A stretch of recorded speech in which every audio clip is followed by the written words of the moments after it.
It was a Wednesday, one of those days where everything felt like it was running on autopilot. I sat at my desk in the corner office of a sleek tech startup, staring at the latest iteration of a logo design that had gone through so many revisions it barely resembled my original concept. As the lead graphic designer, my work was everywhere, on billboards, websites, and even coffee mugs.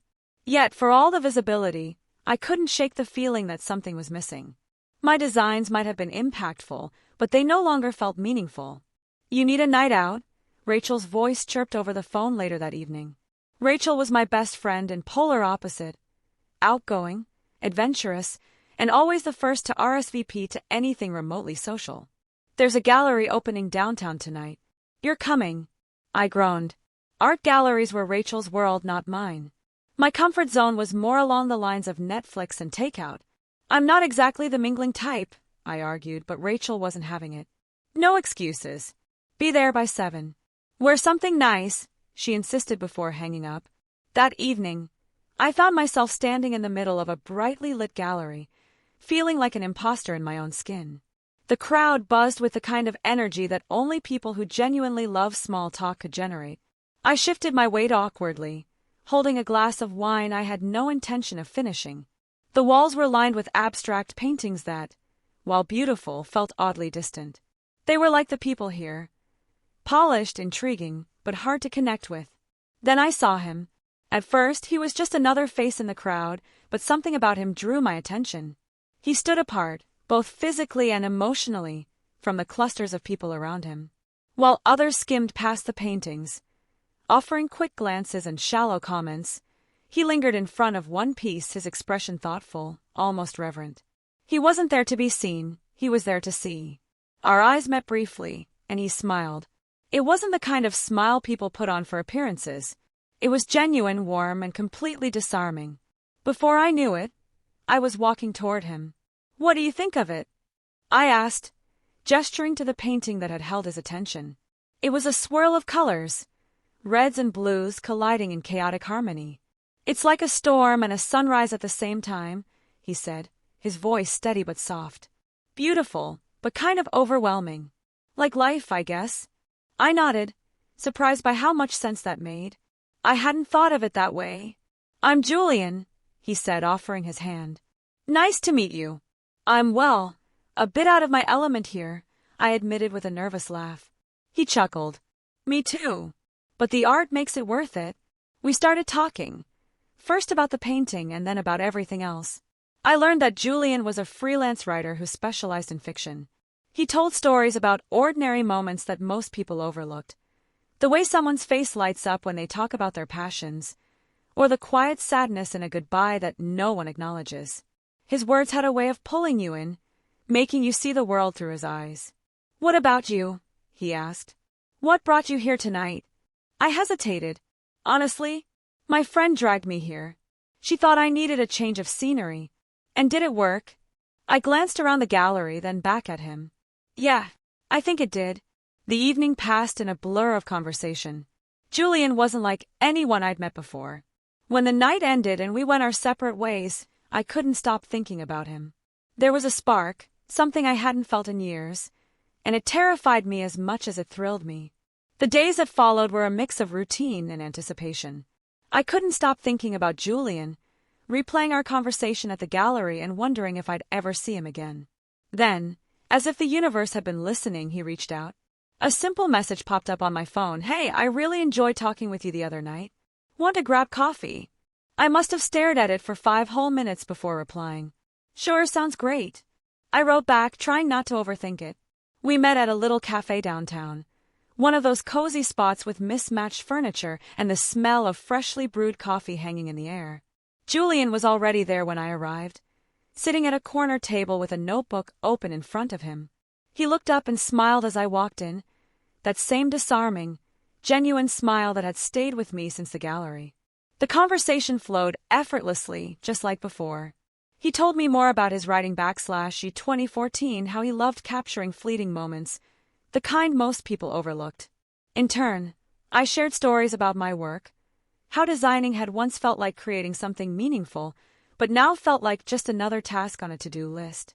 He listened, really listened, in a way that made me feel seen in a way I hadn't in years. We started seeing each other regularly after that. Sometimes it was coffee. Other times, it was long walks through the city, where we'd lose track of time talking about everything from our childhoods to our favorite books. Julian had this knack for turning even the most mundane moments into something special. A walk in the park wasn't just a walk. It was an exploration of hidden corners, of noticing the way sunlight filtered through the leaves, or how the wind carried the scent of flowers. Being with him made the world feel richer, more vibrant. One evening, after hours of wandering aimlessly through the city, we ended up at my apartment. The sky outside was painted in hues of orange and pink, and the air carried a cool, gentle breeze. Inside, the warm glow of my desk lamp filled the room, casting soft shadows on the walls. We sat on the couch, the conversation ebbing into a comfortable silence. Julian was flipping through one of the art books I had on the coffee table, and I was watching him, taking in the way his fingers traced the edges of the pages and the slight furrow of his brow as he studied the illustrations. He looked up suddenly and caught me staring. For a moment, neither of us said anything. But before I could finish, he leaned in. It wasn't rushed or uncertain. It was gentle, deliberate. His hand lightly touched my cheek as his lips met mine. The kiss started soft, like a question waiting for an answer, but as the seconds passed, it deepened into something more, something electric. When we finally pulled apart, I could feel my heart pounding in my chest. Julian's eyes searched mine, as if he was waiting for me to say something. But words felt unnecessary. Instead, I smiled, and he smiled back, his thumb brushing against my cheek. It wasn't just a kiss. It was a beginning, a promise, and maybe even a little bit of hope. Something shifted after that first kiss. Julian became a more constant presence in my life. He'd show up at my apartment unannounced with coffee and pastries, or we'd spend hours at his place, sprawled on his couch with his ever-growing collection of books surrounding us. Every glance, every touch, carried an undercurrent of something deeper, something neither of us was ready to say aloud. One night, we decided to cook dinner together. It was a silly idea. We were both terrible in the kitchen, but it felt like the kind of thing couples did. The small space quickly became chaotic. Flour dusted the counters, vegetables were chopped unevenly, and the pasta sauce had burned slightly on one side of the pan. But we laughed through it all, stealing bites of food and pretending not to care that the smoke alarm went off twice. As the meal simmered or burned, depending on how you looked at it, Julian leaned against the counter, watching me. I could feel his gaze on me, warm and intent, as I fumbled with the wine bottle. "You're really bad at this," he teased, a smirk playing at his lips. I rolled my eyes, finally managing to pop the cork. "Says the guy who thought a teaspoon of chili flakes meant a whole handful." He laughed. Before I could hand him his glass, he reached out and caught my wrist, gently pulling me closer. The wine bottle wobbled in my hand as I set it down, suddenly very aware of how close we were. "Maybe I'm not great in the kitchen," he said softly, his voice dropping to a tone that sent shivers down my spine, "but I think I'm pretty good at reading you." I barely had time to process his words before his lips were on mine. This kiss wasn't soft or tentative like the first. It was hungry, demanding, full of all the things we hadn't said.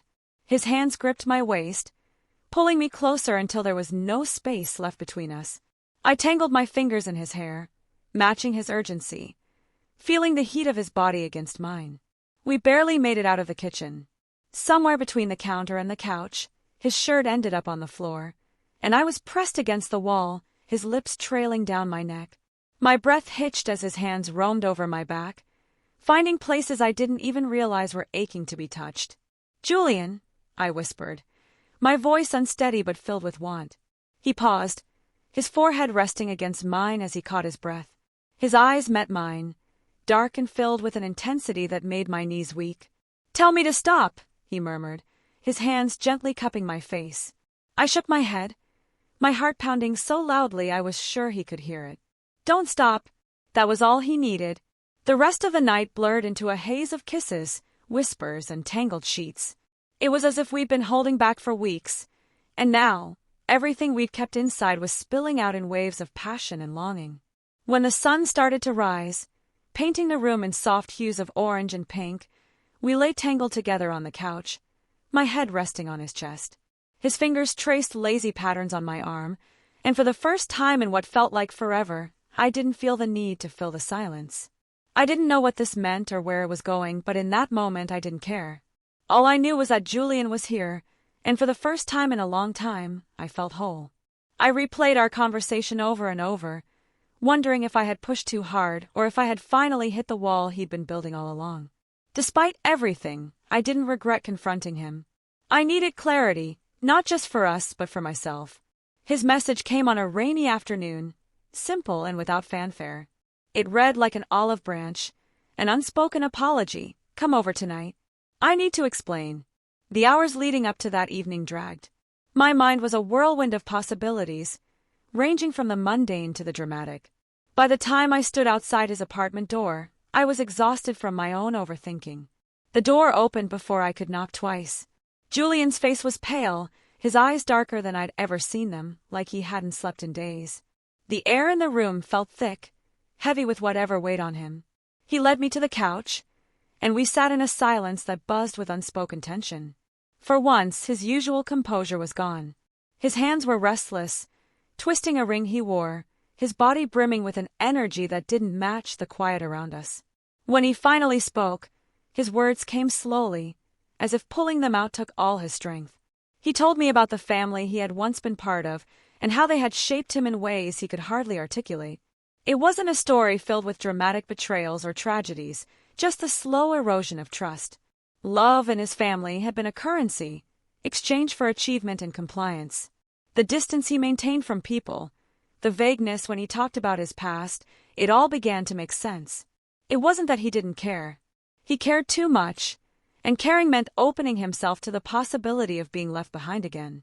I sat there listening, trying to absorb the weight of what he was saying. It wasn't an easy story to hear, not because of its content but because of how raw it was. Every detail he shared felt like another piece of armor he was stripping away, leaving him exposed and uncertain. He didn't look at me as he finished. His voice had grown quieter, softer, as if he were retreating into himself again. I didn't reach for him, didn't try to fill the silence with empty reassurances. Sometimes the best thing you can do is just stay. I could see him more fully now, not just as a man who had drawn me in with his quiet intensity, but as someone who had been hurt deeply and was still learning how to let himself heal. When I finally stood to leave, he walked me to the door. There was no need for words. The act of sharing what he had kept hidden felt like enough for now, a step forward into something neither of us could fully define yet. The rain had stopped when I stepped outside. For the first time in weeks, I felt like I could breathe deeply again. We weren't fixed, not by a long shot, but in his brokenness, Julian had shown me a kind of strength I hadn't expected, and in my staying, I had found some of my own. There was no certainty about what lay ahead, but for the moment, that felt okay. Some connections don't need clarity or guarantees to be real. Sometimes, just being willing to stay is enough. A few weeks passed, and things seemed to settle into an easier rhythm. Julian and I weren't perfect, far from it, but there was an understanding between us now, a fragile thread we both seemed intent on preserving. He didn't try to hide anymore, and I didn't press him for answers he wasn't ready to give. It was enough for a while. One evening, as I was wrapping up work, an email popped into my inbox with a subject line that made my stomach lurch: opportunity of a lifetime. I clicked it open, half distracted, and read the details. A tech startup in Portland, one of the biggest names in the industry, was offering me a senior position, overseeing an ambitious new project. The salary was staggering, the benefits unheard of. They even mentioned relocation assistance, like they already knew I couldn't say no. The email came with a deadline: 48 hours to decide. I stared at the screen, my pulse quickening. This was the kind of opportunity one had dreamed about for years, the kind I had worked late nights and weekends to be ready for. But Portland was miles away from here, from Julian, from everything that had become my life.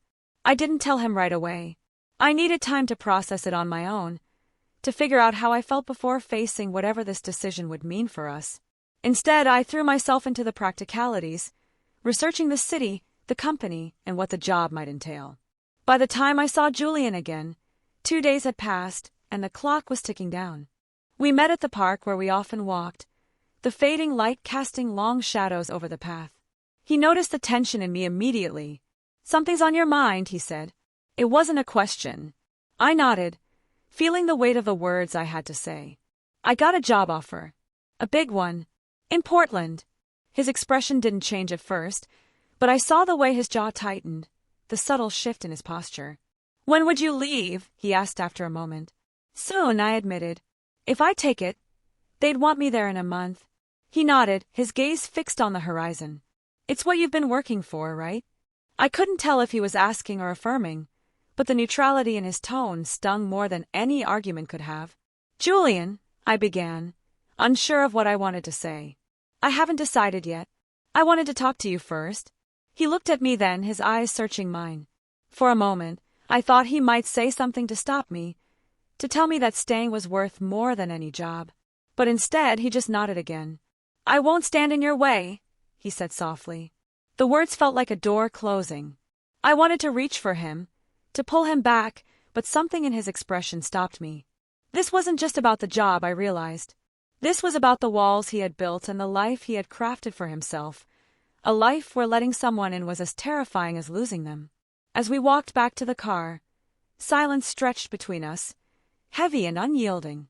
I thought about all the moments that had brought us here, the ways we had both tried and failed to navigate the fragile connection between us.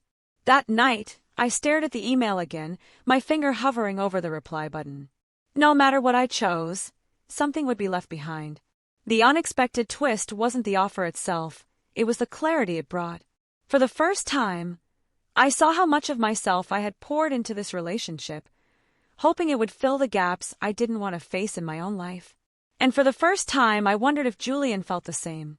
The decision hung over me like a storm cloud, growing heavier with each passing hour. I wanted clarity, a moment of certainty that would tip the scales, but none came. Every thought about leaving Portland brought with it a tidal wave of questions. Was this the right time? Could I truly give up everything here? And most importantly, what would it mean for Julian and me? The days leading up to my deadline were a blur of indecision. I buried myself in work, trying to drown out the noise in my head. Julian and I didn't speak much during those days. We'd gone from being inseparable to a kind of tentative distance, as if neither of us wanted to touch the raw edges of what was happening. It wasn't until the night before my decision was due that we saw each other again. He called and asked me to meet him at his place. His voice was calm, but there was something beneath it, a tension I couldn't ignore. When I arrived, he greeted me at the door with that quiet intensity he always carried, the one that had drawn me to him in the first place. The apartment was dimly lit, the air thick with unspoken words. "Hey," he said, his voice soft. "Hey." I followed him inside, the silence stretching between us as we settled onto the couch. For a while, neither of us spoke. The only sound was the faint hum of the city outside, distant and muted. Finally, Julian broke the silence. "Have you decided?" I hesitated, the weight of the question pressing down on me. "Not yet," I admitted. "I wanted to talk to you first." He nodded, his gaze fixed on the floor. I figured. I studied him, searching for a clue to what he was thinking. He had always been hard to read, but tonight he seemed almost unreadable, his emotions buried beneath layers I couldn't reach. "Julian, I don't want to leave you," I said finally, my voice barely above a whisper. His head snapped up, his eyes locking onto mine. For a moment, I thought I saw something break through his defenses. Fear, hope, something fragile and fleeting. But he prompted, his tone resigned. "But this is everything I've worked for," I said. "It's a chance to finally do something big, something meaningful. And I don't know if I can walk away from that." The words hung between us, heavy and unyielding. Julian leaned back, running a hand through his hair. "I get it," he said, his voice low. "I really do. You've always been chasing something bigger. That's one of the things I admire about you. Then why does it feel like I'm letting you down?" I asked, my throat tight. He shook his head. "You're not. You're doing what you need to do." He trailed off, his gaze drifting to the window. I guess I knew this was coming. I just didn't want to face it. The honesty in his words cut deep, and for a moment I couldn't speak. Finally, I reached out, taking his hand in mine. "Julian, this doesn't have to be the end," I said, though even as I said it, I wasn't sure I believed it. He smiled faintly, a sad, knowing smile. You and I both know it won't be the same. Long distance calls, texts, it's not enough. Not for us. The truth of his words settled over me like a weight, and I felt the first sting of tears in my eyes. He was right, of course. Julian and I had built something fragile, something beautiful, but it wasn't built to withstand the distance. As the night wore on, the conversation shifted. We talked about the moments that had brought us together, the memories we had made. We laughed, we cried, and for a little while, it felt like nothing was changing. But as the clock ticked closer to midnight, the reality of what was happening began to sink in. When it was finally time to leave, Julian walked me to the door. We stood there for a long moment, neither of us ready to say goodbye. I'm going to miss you, I said, my voice breaking. He reached up, brushing a stray tear from my cheek. I'm going to miss you too, he said softly. Then, before I could stop myself, I closed the distance between us, pulling him into a kiss. It wasn't like the others. This one was different. It was slow, lingering, filled with all the things we couldn't say. When we finally pulled apart, his forehead rested against mine, his breath warm against my skin. Take care of yourself, he murmured. You too, I whispered. And then, with one last look, I turned and walked away, the sound of the door closing behind me echoing in my ears. Time passed, as it always does, turning the ache of goodbye into a softer, quieter kind of longing. Julian and I let each other go, just as we'd promised. But it wasn't the kind of letting go that erased the other person from your life. Instead, it was more like making room, carving out a space where they could live in your memories without crowding your present. We stayed in touch at a distance, exchanging emails and the occasional late-night text. He'd send me snapshots of his latest writing projects, sometimes asking for my opinion, sometimes just sharing a line or two that he was proud of. And I'd send him updates about my new city, my new job, and how things were unfolding. Julian didn't write much about himself, he never did, but I could sense a kind of contentment in his words. He was still living in Portland, still wandering through galleries and parks, still finding beauty in the small, unnoticed moments. He remained a bachelor, though not in a sad or lonely way. He seemed at peace, in a way I hadn't expected. For me, life took on a new rhythm. The job I'd left for turned out to be as fulfilling as I'd hoped. I poured myself into my work, finding a satisfaction I hadn't felt in years. But even as I thrived professionally, there was a part of me that wondered if I'd ever find someone who'd understand me the way Julian had. And then, unexpectedly, I met Adam. It happened at a cafe near my apartment, a place I'd started frequenting on lazy Sunday mornings. Adam was sitting at a table next to mine, buried in a book, when his coffee cup tipped over and spilled across the table. Without thinking, I reached over with my napkin, and before I knew it, we were laughing and talking like old friends. Adam was different from Julian in almost every way. Where Julian was introspective and quiet, Adam was outgoing and full of energy. He had this way of making everything feel lighter, brighter, like the world wasn't such a heavy place after all. As we got to know each other, I realized how much I'd missed the ease of connection, the warmth of shared laughter, the thrill of building something new. Adam wasn't a replacement for Julian, no one could be, but he brought a kind of joy and stability that I hadn't realized I needed. Julian, of course, was one of the first people I told about Adam. His response was exactly what I should have expected. Genuine happiness for me, with just the right amount of teasing about my knack for meeting people in the most random ways. I knew you'd find someone, he wrote in an email. You always had too much light in you to keep to yourself. Julian and I remained friends, though our messages grew less frequent over time. Life has a way of pulling people in different directions, and that was okay. What mattered was that we'd shared something meaningful, something that had left both of us better than we were before.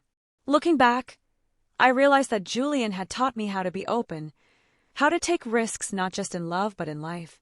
And in some ways, he'd prepared me for Adam, for the happiness I'd found in the future I was building. Julian stayed in Portland, his life a quiet rhythm of writing and wandering, capturing the world in ways only he could. He never settled down, and I don't think he needed to. He seemed fulfilled, content with his own company and the stories he created. As for me, I carried Julian with me in a different way. Not as a regret or a what-if, but as a reminder that sometimes the most important relationships aren't the ones that last forever. They're the ones that change you, that make you braver, softer, more whole. And for that I was grateful. For months later, life had taken me somewhere I never expected.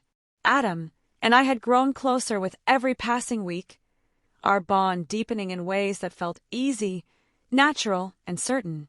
Unlike the whirlwind with Julian, what I had with Adam was steady and grounded, yet no less profound. One chilly afternoon, as we walked hand in hand through a quiet park, Adam stopped mid-step. Turning to me, his face was lit with a nervous energy I hadn't seen before. "I can't imagine a single day without you," he said, pulling a small box from his pocket.